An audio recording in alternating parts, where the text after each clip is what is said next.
بسم اللہ الرحمن الرحیم۔ ویلکم ٹو عروج وائس سینٹر۔ تمام ویڈیو اپڈیٹس کے لیے میرے چینل کو سبسکرائب کیجیے اور بیل نوٹیفیکیشن کو آن کر دیں، اور اگر آپ کو میری کہانیاں اچھی لگتی ہیں تو ان کو لائک اور کمنٹ ضرور کیجیے۔ کایا پلٹ۔ میں نے جب ہوش سنبھالا تو اپنے آپ کو نہایت ہی غربت کی حالت میں پایا۔ ایک پرانے اور بوسیدہ سے گھر میں دادی اماں، والدہ اور ایک بہن اور بھائی کے ساتھ میں بھی سانسیں لے رہی تھی۔ میں بچپن ہی میں باپ کی شفقت سے محروم ہو گئی تھی۔ بہن اور بھائی مجھ سے چھوٹے تھے۔ گھر میں کمانے والا کوئی نہ تھا۔ دادی ماں بوڑھی ہو گئی تھی۔ وہ سوائے اللہ اللہ کرنے کے کچھ نہ کرتی تھیں۔ لے دے کے گھر کا سارا بوجھ میری ماں پر تھا، جو لوگوں کے گھروں میں کام کر کے ہمارا پیٹ بھرتی تھی، مگر ان بڑے گھروں سے معمولی تنخواہ، جھوٹے کھانے اور اترن کے سوا کچھ نہ ملتا تھا۔ نہایت ہی مشکل سے وقت گزر رہا تھا۔ غریبی اور مفلسی ہمارا مقدر بن گئی تھی۔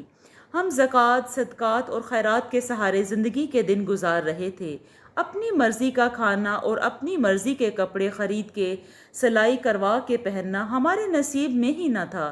کبھی صدقے یا خیرات کا گوشت ہمارے گھر آ جاتا تو ہم تینوں بہن بھائی چیل کووں کی طرح ان پر جھپٹ پڑتے، یا پھر بوٹی کم یا زیادہ ملنے پر آپس میں دستوں گریباں ہو جاتے۔ کپڑے بھی ہم لوگوں کے دیے ہوئے پہنتے، اور کبھی ہم جوکر لگتے، کیونکہ کوئی کپڑا سوٹ یا تو بڑا ہوتا یا پھر چھوٹا یا بہت کھلا، مگر ہم انہی کو غنیمت جان کر پہن لیتے۔ ہمارے من میں بھی ڈھیروں خواہشیں اٹھتی، امنگیں اور مسرتیں تھیں، مگر تقدیر نے ہماری خواہشوں، مسرتوں اور امنگوں کو غربت کے کفن میں لپیٹ کر دفنا دیا تھا۔ میرا دل بھی اسکول کا یونیفارم پہن کر اور گلے میں بستہ ڈال کر جانے کو جی چاہتا، مگر یہ بھی میرے نصیب میں نہ تھا۔ میں محلہ کی لڑکیوں کو اسکول جاتے دیکھتی تو میرے سینے میں ہوک سی اٹھتی اور آنکھیں بھر آتی، اور میں سسکیاں بھرتی ہوئی گھر کے اندر آ جاتی۔ دادی جان کی گود میں سر رکھ کر رونے لگتی۔ دادی اماں مجھے ڈھیروں پیار کرتی اور دلاسا دیتی اور کہتی، بیٹی مایوس ہونا کفر ہے، تم اللہ اور اس کے رسول صلی اللہ علیہ وآلہ وسلم کی رحمت سے مایوس نہ ہو۔ وقت ایک سا نہیں رہتا، یہ شاہوں کو گدا اور گداؤں کو شہنشاہ بنا دیتا ہے۔ ہمارے دن بھی ضرور بدلیں گے، مگر کب دادی جان، کب؟ تب جب ہم سب گھٹ گھٹ کر مر جائیں گے، میں شکوہ بھرے انداز میں کہتی اور ان کی گود سے نکل کر دوسرے کمرے میں آ جاتی۔ ان دنوں ہمارے علاقہ میں ہیضہ کی وبا پھیلی ہوئی تھی۔ روزانہ کوئی نہ کوئی انسان زندگی کی بازی ہار رہا تھا۔ ہر وقت خوف ستاری رہتا تھا۔ ڈاکٹر اور حکیم کہتے تھے کہ پرہیز کریں، خاص طور پر گوشت وغیرہ سے۔ انہی دنوں ہمارے گھر میں صدقہ کا گوشت آیا۔ ہم تینوں بہن بھائیوں نے اسے کھایا اور کھاتے ہی حالت بگڑ گئی، مگر اب دوا کہاں سے آتی؟ ہمارے پاس تو زہر کھانے کو بھی پیسے نہ تھے۔ بہرحال ہمیں سرکاری ڈسپینسری لے جایا گیا، جہاں سے دوا ملنے پر میری زندگی تو لمبی ہو گئی، مگر دونوں بہن بھائی زندگی کی بازی ہار گئے۔ اس روز میں بہت روئی تھی اور اوپر والے سے شکوہ کیا تھا، تو ہمیں پیدا ہی نہ کرتا تو بھی تیری دنیا کا نظام چلتا رہتا۔ بعد میں پتہ چلا کہ اس شخص نے خیرات کی تھی۔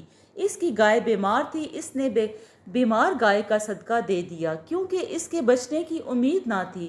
میں سوچنے لگی، کیا اس کی خیرات قبول ہو گئی ہوگی؟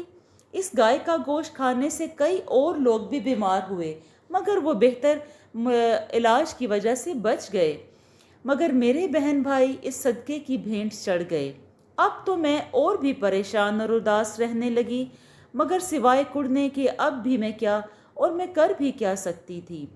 اب میں اور دادی جان ہی میرا واحد سہارا تھی۔ امی لوگوں کے گھروں میں کام کرنے چلی جاتی اور میں اپنے گھر کے کام کاج کر کے دادی کے پاس آ بیٹھتی۔ دادی جان پکی نمازی تھیں اور درود پاک صلی اللہ علیہ وآلہ وسلم کا ورد کرتی رہتی تھیں۔ دادی جان نے ایک بار مجھے بتایا تھا، تقسیم ہندو پاک سے قبل میرٹھ میں رہتی تھیں۔ دادا جان ایک سرکاری ادارے میں درجہ چہارم کے ملازم تھے، مگر نہایت ہی ایماندار اور پرہیزگار انسان تھے۔ گھر اپنا تھا، اس لیے گزر بسر بہتر انداز میں ہو رہی تھی۔ میرے ابا جان کے علاوہ ان کی ایک بیٹی اور ایک بیٹا بھی تھا۔ دادی جان خود دستکاری کا کام جانتی تھیں۔ گھر میں کام آ جاتا تھا جس سے آمدن میں کچھ اضافہ ہو جاتا تھا۔ گھر میں ضروریات زندگی کی ہر چیز میسر تھی۔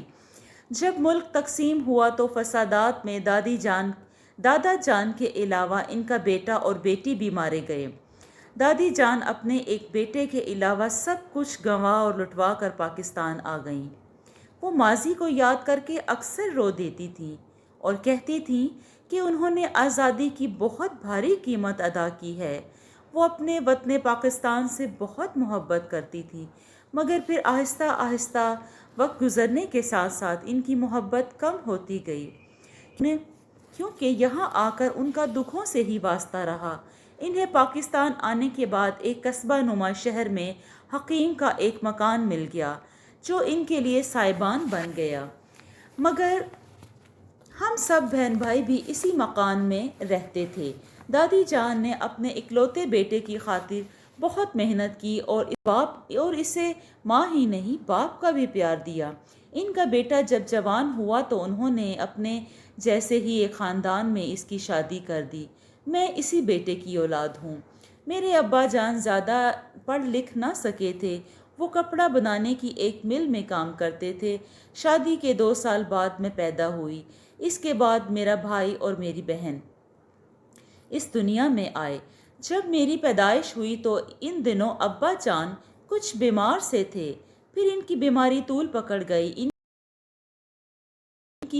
ان کو ٹی بی ہو گئی۔ جب میں 8 سال کی تھی تو وہ فوت ہو گئے۔ ابا جان اس دنیا سے کیا گئے، خوشیاں اور ہنسی ہم سے روٹھ گئی۔ دکھوں اور آہوں نے ہمارا گھر دیکھ لیا۔ ہمارا گھر ہر قسم کی پریشانیوں اور تکلیفوں کی اماں جگہ بن گیا۔ تب احساس ہوا یتیم ہونا ایک جرم ہے۔ یتیمی ایک ایسی پیاس ہے کہ اس کو 7 سمندروں کا پانی بھی نہیں بجھا سکتا۔ میں جب اپنی محرومیوں کو کوستی تو دادی جان ہی میری ڈھارس بندھاتی تھیں۔ وہ مجھے نماز پڑھنے کی تلقین کرتی، مگر میں ان کی ایسی نصیحتوں پر کان نہ دھرتی۔ میں ہر لمحہ اوپر والے سے شکوہ کنا میں رہتی کہ اس نے ہمارے مقدر میں اندھیرے ہی کیوں لکھ دیے ہیں۔ ہماری سحر کب ہوگی؟ کب ہمارے لیے سکھوں کا سورج طلوع ہوگا؟ دادی جان کہتی، بیٹی صبر کرو، ایک دن ہوگا، دھکوں کی چادر ہمارے سر سے اتر جائے گی۔ بس اللہ کو یاد کرو اور انہی سے مانگو، نبی پاک پر درود پڑھا کرو۔ دادی جان کے کہنے پر نماز شروع کرتی اور جب میری دعاؤں میں قبولیت نہ ہوتی تو میں نماز پڑھنا چھوڑ دیتی۔ وہ مجھے بھی تاکید کرتی اور خود بھی 1000 مرتبہ روزانہ درود پڑھتی اور جب میں نہ پڑھتی تو وہ مجھے سخت ڈانٹتی۔ ایک صبح دادی جان جب سو کر اٹھی تو وہ بہت ہی خوش تھیں۔ انہوں نے بتایا کہ آج رات خواب میں نبی پاک صلی اللہ علیہ وآلہ وسلم کی زیارت نصیب ہوئی ہے۔ میں اور امی بہت خوش ہوئیں اور ان سے لپٹ گئی۔ بس اس دن میں نے اور امی نے بھی نماز پابندی سے پڑھنی شروع کر دی۔ ساتھ ہی درود پاک کا بھی ورد زبان پر رہنے لگا اور یہ یقین ہو گیا کہ اب ہمارے حالات بھی ضرور بدلیں گے۔ مگر کئی ماہ بیت گئے، حالات جوں کہ توں ہی رہے۔ رب کی رحمت سے مایوس نہ تھیں۔ ایک بار گرمیوں کے موسم میں تمام قصبہ میں پانی کی قلت ہو گئی کیونکہ بارش کم ہوئی تھی۔ اکثر لوگوں کے کنویں سوکھ گئے اور پانی کا نام و نشان نہ رہا۔ اس میں ہمارا کنواں بھی شامل تھا۔ مکان سے باہر کافی فاصلے پر کمیٹی کا نلکا لگا ہوا تھا، اس میں پانی دور سے آتا تھا۔ میں بھی وہاں سے ہی پانی بھر کر لاتی تھی۔ یوں ہی 2-3 سال گزر گئے، کنووں میں پانی نہ آیا۔ لوگوں نے جگہ بدل کر کنویں کھدوائے لیکن کنویں خشک ہی نکلتے اور پانی کا کہیں نام و نشان نہ ملتا۔ میں اب جوان ہو گئی تھی۔ دادی جان اور امی جان اب جلد از جلد میری رخصتی چاہتی تھیں۔ میری شادی اور رخصتی کے لیے رقم اور جہیز کی ضرورت تھی، اس لیے دادی جان نے گھر کا آدھا حصہ جو خالی پڑا تھا اس کو فروخت کرنے کا ارادہ کر لیا۔ میرے رشتے کی بات 1-2 جگہ پر چل رہی تھی مگر کہیں بات پکی نہ ہو رہی تھی کیونکہ لڑکے والے جہیز میں بہت کچھ ملنے کی امید نہ پا رہے تھے۔ دادی جان اور امی جان اپنے جیسے ہی غریب لوگوں میں میرا رشتہ دینے کی خواہش مند تھیں۔ پھر مکان کا آدھا حصہ تو فروخت کرنا ہی پڑنا تھا، مگر کچھ لوگ مکان کا وہ حصہ خریدنے کے خواہش مند تھے جہاں ہماری رہائش تھی۔ مگر دادی جان کا کہنا تھا کہ وہ مکان کا سودا تب ہی کریں گی جب میری بات پکی ہو جائے گی۔ ایک رات خواب میں دادی جان کو یہ اشارہ ملا کہ جائیداد فروخت مت کرو، نقصان میں رہو گی۔ انہوں نے اس کا ذکر امی سے اور مجھ سے بھی کیا، مگر ہم نے اس پر زیادہ توجہ نہ دی اور اس خواب کو بھول گئیں۔ کچھ عرصہ بعد دادی جان نے خواب میں دیکھا کہ ایک سفید لباس میں ملبوس سایہ ان کے قریب بستر پر آیا اور ان کا ہاتھ پکڑ کر خالی حصے میں لے گیا۔ وہاں پہنچ کر سائے نے زمین کو چھوا تو اس کے چھوتے ہی پانی کا چشمہ پھوٹ نکلا۔ دادی جان کی ایک دم سے آنکھ کھل گئی۔ وہ تاریکی میں زمین پر پڑی تھیں اور سایہ انہیں زمین پر پودوں میں چھوڑ کر غائب ہو گیا۔ دادی جان ایک دم آنکھ کھلی، وہ تاریکی میں زمین پر پڑی تھیں۔ انہوں نے خوف سے چیخنا چلانا شروع کیا تو میری اور امی کی آنکھ کھل گئی۔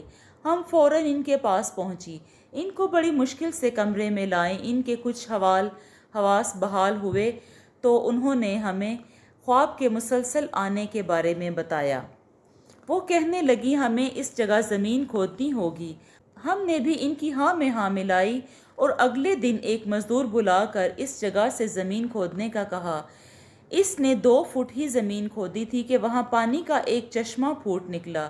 پانی بالکل صاف تھا اور بلبلوں کی شکل میں نکل رہا تھا۔ جب ہم نے اس پانی کا ذائقہ چکھا تو ہمیں مایوسی سی ہو گئی، کیونکہ پانی کا ذائقہ کچھ عجیب اور تیز قسم کا تھا۔